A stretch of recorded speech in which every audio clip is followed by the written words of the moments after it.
Eden হোক কিংবা যুব ভারতী, গোয়েঙ্কা রাজ অব্যাহত। গতকাল যুব ভারতী ক্রীড়াঙ্গনে দুর্দান্ত জয় পেয়েছে মোহনবাগান এবং আইএসএল এর ফাইনালে পৌঁছে গেছে। এবং আজ আইপিএল এর ম্যাচে লখনৌ সুপার জায়েন্ট 4 রানে হারিয়ে দিল নাইট ব্রিগেডকে। আর দুটো মাঠে এদিন উপস্থিত ছিলেন সঞ্জীব গোয়েঙ্কা। কিন্তু কেন আমাদের এই ভিডিও? যে কখনো হয় না স্লিপ, সেটাই আসল চ্যাম্পিয়নের গ্রিপ। এসআরএমবি TNT বারের উইন গ্রিপ টেকনোলজি সিমেন্টের সঙ্গে বানায় মজবুত গ্রিপ। সেলফি চাই না অটোগ্রাফ? গতকাল যুব ভারতী ক্রীড়াঙ্গনে বিশেষ অতিথি হিসেবে উপস্থিত ছিলেন ঋষভ পান্ত ও লখনৌ সুপার জায়েন্টের কোচ ও যারা কোচিং স্টাফ রয়েছেন তারা উপস্থিত ছিলেন।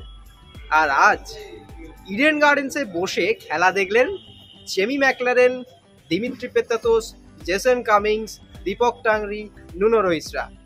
একেবারে বলা চলে গোটা মোহনবাগান দলের তারকা খেলোয়াড়দের অ্যালবার্টো রড্রিগেজ থেকে শুরু করে টম অলরেড প্রত্যেকে কিন্তু এদিন এসেছিলেন এবং কার্যত ভিআইপি লাউঞ্জে বসে উপভোগ করলেন লখনৌ সুপার জায়েন্টের এই দুর্দান্ত জয়। একেবারে যখন এলেন ঝোড়ো ইনিংস খেলছে লখনৌ সুপার জায়েন্ট এবং তারপরে একেবারে দুর্দান্ত বোলিং, যেখানে লখনৌ সুপার জায়েন্ট যে ম্যাচটা জিতে গেল এবং মোহনবাগান দল বোধহয় এই ম্যাচটা থেকে তাদের আরো একটু বাড়তি রসদ, সেই রসদটা জুটিয়ে নিল ফাইনালের জন্য। এবং গোটা দল এই মুহূর্তে একটা চার্মড আছে। আপনারা জানেন যে মোহনবাগান ফুটবলাররা কিন্তু তাদের একটু বাড়তি অক্সিজেন নেওয়ার জন্য সবসময় ক্রিকেট মাঠে চলে আসে। আমরা আগেও দেখেছি যে আরসিবি যে ম্যাচটা হয়েছিল কেকেআর এর সঙ্গে, সেই ম্যাচেও কিন্তু মোহনবাগান ফুটবলাররা খেলা দেখতে এসেছিলেন এবং আজকেও তো একেবারে প্রায় অর্ধেক টিমই চলে এসেছে।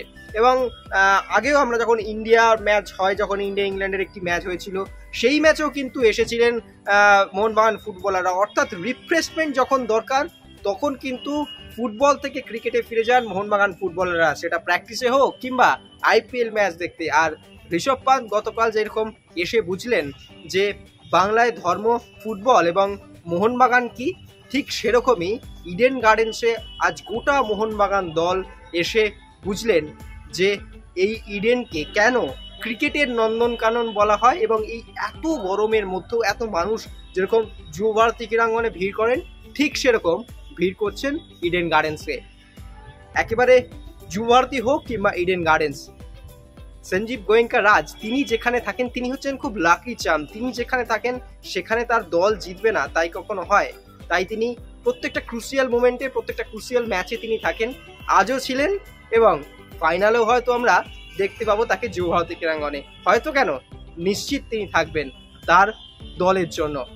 এবং সেই ম্যাচে কে অতিথি থাকবেন যুব ভারতীতে সেটা নয় সময় বলবে, কিন্তু চলুন উপভোগ করুন আজকে যে দুর্দান্ত খেলোয়াড়রা এসছে মোহনবাগান ফুটবলাররা। এবং গতকাল ঋষভ পান্ত একেবারে 2-4 বলা চলে, সেই এটাই হয়তো বোধহয় যুব ভারতী হোক কিংবা ইডেন, সঞ্জীব গোয়েঙ্কা রাজ কিন্তু অব্যাহত ক্রিকেট থেকে ফুটবলে। Extra time.